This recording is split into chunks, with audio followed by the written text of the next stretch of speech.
नीता अपने माता पिता के साथ अपने घर में रहती थी। नीता का कमरा अलग था। नीता बड़ी हो चुकी थी, इसलिए वो अपने कमरे में अकेले सोया करती थी। नीता के माता पिता उसके पास वाले ही कमरे में सोया करते थे।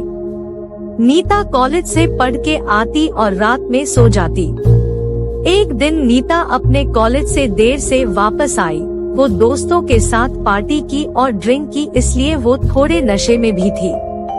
तभी जब वो सोई तो उसे ऐसा लगा कि मेरे बगल में कोई सोया है, लेकिन चूंकि वो नशे में थी इसलिए ध्यान नहीं दी और सो गई। जब सुबह उसकी आंखें खुली तो उसे एहसास हुआ कि उसके कपड़े कुछ ढीले ढीले से लग रहे हैं, जैसे किसी ने उसकी कपड़ों को खोला हो। वो फिर ध्यान नहीं देती है, बोलती है पार्टी में लगता ड्रिंक थोड़ा ज्यादा कर लिए थे, और वो उठकर फ्रेश हो जाती है। फिर वो कॉलेज जाती है और शाम को जब वापस आती है तो कुछ देर पढ़ती है और 8 बजे के आसपास सो जाती है। लगभग 12 बजे के आसपास उसकी आंखें अपने आप खुल जाती है। वो अपने बगल में देखती है तो किसी के सोने का एहसास होता है। ऐसा लगाता है जैसे बगल में कोई सोया हो, लेकिन जब वो कंबल हटाती है तो वहाँ कोई नहीं सोया होता है और वो डर जाती है। फिर जैसे तैसे वो रात गुजारती है, क्योंकि उसकी नींद तो जैसे गायब ही हो गए थे। वह रात भर जागी होती है और जब सुबह होती है तो उसकी आंखें लगने लगती है और सुबह में वो सो गई। बहुत देर तक सोई रही तो उसको मम्मी आई, बोली बेटी उठो, देखो तुम्हें आज क्या हुआ है जो अब तक सोई हो, कॉलेज नहीं जाना है क्या? नीता कंबल के अंदर से ही बोलती है मम्मा आज जाने का मन नहीं है। मम्मी बोलती है ठीक है, लेकिन बेटा जल्दी से उठकर नाश्ता कर लेना। मैं तुम्हारे पिता के साथ कुछ काम से बाहर जा रही हूँ। अगर आज ना आ पाऊँ तो तुम खाना बना के खा लेना या बाहर से मंगवा लेना, ठीक है? नीता नींद में रहती है, बोलती है ठीक है। अब उसके मम्मी पापा बाहर चले गए थे, घर पे कोई भी नहीं था। नीता उठती है और फ्रेश होने के लिए वो नहाने गई। जब वो नहा रही थी तब उसे फिर एहसास हुआ अपने साथ किसी और के होने का। वो डर गई। वो जल्दी जल्दी साबुन लगाई और जैसे ही नल चालू की तो पानी ही नहीं आया। वो और भी डर गई और जैसे वो एक बार चिल्लाई मम्मी और फिर से नल बंद करके चालू की, इस बार पानी आने लगा। वो जल्दी जल्दी अपने चेहरे से साबुन धोती है और आंखें खोलते ही नल को देखती है।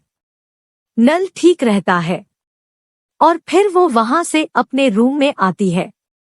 जब कपड़े बदल रही होती है तो उसे फिर से अपने आसपास किसी के होने का एहसास होता है।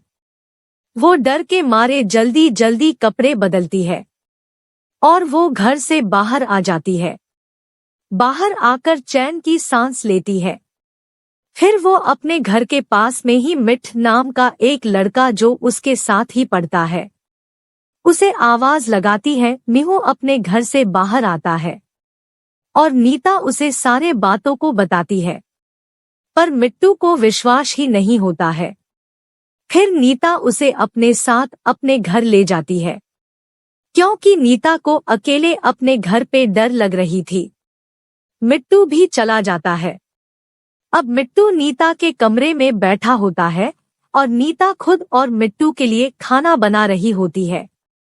तभी मिट्टू सोचता है यही सही समय है, मौके का फायदा उठा लेता हूँ। उसका नियत खराब हो जाता है, क्योंकि नीता एक बहुत ही सुंदर और सुशील लड़की रहती है। कॉलेज में वो किसी को भी भाव नहीं देती थी, इसलिए वो सोचा क्यों ना इसके डर का फायदा उठाकर इसके साथ वो सब किया जाए। इसका नियत खराब हो गया था। मिट्टू कमरे की लाइट बंद कर देता है और जोर जोर से चिल्लाने लगता है भूत भूत, और वो जमीन पर खुद ही गिर जाता है। नीता किचन से भागती दौड़ती हुई आती है। वो जब कमरे में आती है तो पूरा अंधेरा रहता है। वो अंदाजे से जाती है और लाइट चालू कर देती है। अब पूरा कमरा रोशनी से भर जाता है। मिट्टू जमीन से उठता है और सीधे नीता के गले लग जाता है। नीता भी उसे डरा देख गले से लगा लेती है और फिर पूछती है, क्या हुआ था यहाँ? तभी मिट्टू नीता से दूर होते हुए बोलता है, तुम सही कह रही थी, यहाँ भूत का कोई साया है। एक अजीब एहसास हुआ लगा बगल में कोई खड़ा है और अचानक लाइट चली गई। फिर मुझे किसी ने धक्का दिया और मैं बेड से सीधे जमीन पर जा गिरा। यह सुनकर वो भी डर गई, उसे भी सच लगा। फिर दोनों खाना खाए और साथ में ही थे। शाम होने वाली थी। अब मिट्टू अपना चाल चलता है। वो बोलता है, ठीक है तो मैं चलता हूँ, तुम उस साए से बचकर ही रहना। तभी नीता सोचती है, अगर ये चला गया तो मैं अकेले कैसे रहूंगी। वो बोलती है, कल तो मेरे मम्मी पापा आ ही जाएंगे, आज तुम यही रुक जाओ प्लीज। तो मिट्टू भी थोड़ा देर सोचता है और बोलता है, ठीक है तुम कहती हो तो मैं रुक जाता हूँ। इसके मन में बुरी ख्याल चलता रहता है। जब रात को दोनों सोने जाते हैं तो पिता के रूम में मिट्टू को सोने को बोलती है नीता, और वो अपने कमरे में। मिट्टू ये सुनकर अंदर ही अंदर गुस्सा हो जाता है, क्योंकि उसके सपने पे पानी फिर जाता है। फिर दोनों अपने अपने कमरे में सो जाते हैं। लेकिन मिट्टू भी कहाँ हार मानता है।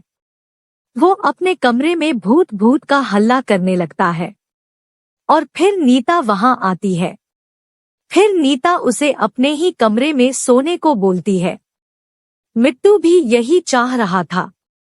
फिर मिट्टू नीता के कमरे में सोने चला जाता है। आगे मिट्टू नीता के कमरे में उसी के साथ सोता है और नींद से सो जाने का दिखावा करता है। नीता भी डरी थी, लेकिन उसे के बुरे इरादे का कहाँ पता था। वह आराम से सो जाती है। जैसे ही नीता गहरी नींद में सोती है, तभी मिट्टू उसके करीब जाने की कोशिश करता है। जैसे ही मिट्टू उसके शरीर को स्पर्श करता है कि तभी अचानक मिट्टू हवा में उड़ते हुए नीता के बिस्तर से सीधे फर्श पर जा गिरता है। कोई अदृश्य शक्ति उसे 2-4 थप्पड़ जोर का लगा देता है। उसे पता ही नहीं चलता है कि उसे आखिर किसने मारा। तभी वहां गिरने और थप्पड़ लगने की शोर से नीता जाग जाती है और वह उठकर फिर से लाइट जला देती है। वह देखती है और हैरान हो जाती है। वो देखती है कि मिट्टू वहीं नीचे फर्श पर गिरा होता है, वह बेहोश रहता है। नीता समझ नहीं पाती है। उसे समझ नहीं आता है कि आखिर वो नीचे क्यों सोया है, क्योंकि वह तो उसके साथ सोया था। फिर नीचे कैसे सोया है? नीता समझ जाती है। वह बोलती है, मिट्टू कितना अच्छा लड़का है। वह मेरे सामने मेरे साथ सोया था, लेकिन बाद में फर्श पर सो गया। वो उसकी अच्छाई देखकर खुश हो जाती है और सो जाती है। लेकिन उसे कौन समझाए कि वह खुद वहां सोया नहीं था, वह बेहोश हो गया। उस अदृश्य शक्ति के थप्पड़ से जब दोनों सुबह उठे तो नीता बोलती है, मिट्टू तुम रात को फर्श पे सोए थे, क्यों? हमें पता है कि तुम दूसरे लड़कों जैसे नहीं हो, साथ भी सो सकते थे। इतना बोलकर नीता वहां से चली जाती है फ्रेश होने के लिए। तभी मिट्टू उठता है और वह समझ जाता है कि मैं रात को थप्पड़ खाने के बाद शायद बेहोश हो गया था और नीता को लगा कि मैं फर्श पर सोया हूँ। वह कहता है, चलो अच्छा है। उसे अपनी गलती क्या एहसास होता है और वह बोलता है, प्यार को हैवानियत से नहीं बल्कि प्यार को पाने के लिए इंसानियत और सच्चे दिल की जरूरत होती है। मिट्टू सुधर जाता है और उसी समय और कहीं ना कहीं वह मन ही मन नीता से प्यार करने लगता है। इधर नीता अपने और मिट्टू के लिए नाश्ता बनाती है और दोनों ही नाश्ता करते हैं। खतरा अभी तक टला नहीं है। ये तो नीता को मिट्टू से होने वाली खतरा थी, लेकिन असली खतरा तो अभी भी घर में है। वह खतरा जिसे आप भूत की सया के नाम से जानते हैं, क्या नीता को साया मार देगी? क्या होगा आगे? नीता और मिट्टू नाश्ता करके दोनों ही स्कूल चले जाते हैं। शाम को जब वापस आती है नीता तो देखती है कि मम्मी पापा अभी तक घर नहीं आए। मतलब वो समझ जाती है कि आज भी वो नहीं आ पाएंगे। अब वो घर जाती है। इधर मिट्टू अपने घर जाता है, लेकिन उसे मन नहीं लग रहा था। वो नीता से मिलने के लिए चल देता है। इधर नीता घर आती है। स्कूल से आने के बाद थक गई थी। वो सोने चली जाती है। लेकिन आज जो हुआ वो पहले कभी नहीं हुआ। आज नीता नींद में नहीं थी। उसे तो बस थकावट थी, वो आराम कर रही थी। शाम का वक्त हो गया था। नीता देखती है कि उसके कपड़े अपने आप खुल रहे हैं।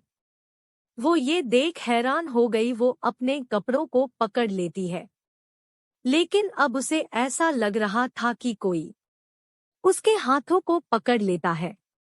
वो चाह कर भी कुछ नहीं कर पा रही थी। उसके दोनों हाथ अपने आप ही बिस्तर पे जाकर ऐसे चिपका जैसे किसी ने हाथ पकड़ लिया हो। वो हाथ छुड़ाने की कोशिश ही कर रही थी कि तभी उसे अपने ऊपर किसी के होने का एहसास हुआ। वो जोर जोर से चिल्लाने और रोने लगती है। जैसे ही वो साया उसे उसके होठों के करीब पहुंचा, तभी मिट्टू आ जाता है। मिट्टू के आते ही वो साया नीता को छोड़ देता है। नीता तुरंत उठकर मिट्टू के गले लग जाती है और वो रो रही होती है। मिट्टू को कुछ भी नहीं दिखता है, क्योंकि वो साया गायब हो जाती है। मिट्टू एक बाबा के पास जाने का प्लान बनाता है। नीता और मिट्टू दोनों ही एक बाबा के पास जाता है। वो बाबा नीता के शरीर पर कुछ भभूते फेंकते हैं और नीता के शरीर पर वो साया आ जाती है। बाबा बोलते हैं, बताओ क्यों पड़ी हो इस लड़की के पीछे? क्या चाहिए तुम्हें? वो साया जो नीता के शरीर पे होता है, वो बोलती है, मुझे ये लड़की चाहिए। मैं इसे मार दूंगी। लेकिन क्यों? तुम्हें यही क्यों चाहिए? तो वो बोलती है, क्योंकि इसके पिता ने इसी लड़की के चलते मुझे छोड़ दिया था। वो मुझसे प्यार करता था, लेकिन शादी किसी और से कर लिया और ये उसी के बेटी है। मैं इसे नहीं छोड़ूंगी। बाबा कितना भी समझाते हैं, वो नहीं मानती है। वो बोलती है, देखो पाखंडी, छोड़ दो मुझे वरना मैं तुम्हें जान से मार दूंगी। फिर बाबा गुस्से में आकर एक किताब निकालते हैं और मंत्र पढ़ने लगते हैं। वो मंत्र से मिट्टू के चारों ओर एक जादुई कवच बना देते हैं और बोलते हैं, बेटा चाहे कुछ भी हो जाए 12 मत निकलना। और वो उस साया को जलाकर भस्म करने की मंत्र पढ़ने लगते हैं। लेकिन साया बहुत चालाक होती है। वो मंत्र खत्म होने से पहले ही चिल्ला चिल्ला कर गायब हो जाती है। जैसे ही वो गायब होती है, नीता बेहोश हो जाती है। इधर बाबा अपना मंत्र का जाप आंख बंद करके करते रहते हैं। जैसे ही नीता बेहोश होकर गिरती है, मिट्टू को लगता है साया जल गया। वो तुरंत नीता के पास जाता है और नीता अचानक उसकी गर्दन पकड़ लेती है और जोर जोर से हंसने लगती है। बाबा का मंत्र भंग हो जाता है। वो बोलते हैं, ये तूने क्या कर दिया? इससे पहले कि वो मिट्टू को मारती, बाबा अपने जिंदगी की सारी शक्तियों का प्रयोग करते हुए उस साए से मिट्टू को छुड़ा लेते हैं। लेकिन वो साया बाबा पे हमला कर देती है। बाबा के पेट में धोखे से वो एक जादुई खंजर घोंप देती है। बाबा बोलते हैं, अगर आज मेरा अंत होगा तो तू भी नहीं बचेगी। बाबा मरने से पहले एक जादू राख उसके ऊपर छिड़क देते हैं। वो साया भी जलकर भस्म हो जाती है। फिर मिट्टू नीता को लेकर घर चला जाता है। मिट्टू नीता को उसके कमरे में सुलाकर वहीं पास में बैठकर रोए जा रहा था। वो बहुत रोता। तभी नीता को होश आती है। नीता मिट्टू को रोता देखकर वो पूछती है, क्या हुआ? तभी मिट्टू पूरी बात देता है और बोलता है कि मेरे गलती के कारण आज बाबा इस दुनिया में नहीं है। अगर मैं वो रेखा से बाहर नहीं निकलता तो ऐसा नहीं होता। ये सब जानने के बाद नीता भी बाबा को याद करके रोने लगी। दोनों रोए जा रहे थे। चुप होने का नाम ही नहीं था। तभी बाबा वहां प्रकट हुए और बोले, बेटी नहीं रो। जो हुआ उसे भूल जाओ, मेरी तो मौत उसी के हाथों ही होना था। और फिर मिट्टू की तरफ देखते हुए बोले, बेटा अब से तुम मेरे जगह पर काम करोगे, तुम लोगों की भलाई करोगे। और बाबा अपना हाथ उसके सर पे रख देते हैं।